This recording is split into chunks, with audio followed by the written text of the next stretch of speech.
महोदय, श्रीनगर के पास एक परियोजना बन रही है, धारी देवी प्रोजेक्ट श्रीनगर के पास। वहां पर सिद्ध देवी का स्थान है, धारी देवी। मैं तो उम्मीद करता था कि महाराज जी उसके बारे में बोलेंगे।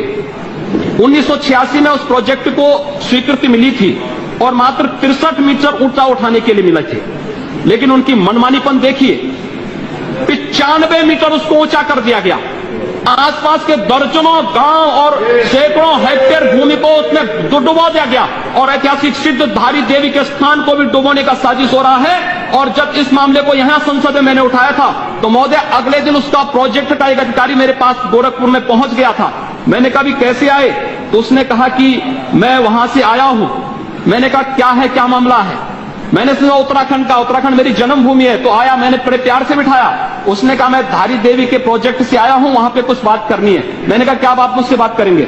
उन्होंने कहा कि तो धारी देवी का जो प्रोजेक्ट है, हम चाहते हैं कि नदी को उस स्थान को हम उठा करके ऊपर कहीं पिलर में ऊंचा उठा देंगे, ऊंचा उठा करके, और फिर स्थान तो वैसे पिंडी स्थापित होनी है धारी देवी की, उसमें कौन सी बात हो रही है? आप लोग आंदोलन बंद करवा दीजिए, हम लोग वहां पे जैसे लोग कहेंगे उस ढंग से वहां की योजनाओं को बना देते हैं। मैंने कहा, मुझे एक बात बताइए, अगर तुम्हारे सिर को तुम्हारे धड़ से अलग करके तुम्हारे सिर को एक बड़े से डंडे में टांग करके खड़ा कर दिया जाए, क्या यह कहा जाएगा कि तुम यही हो?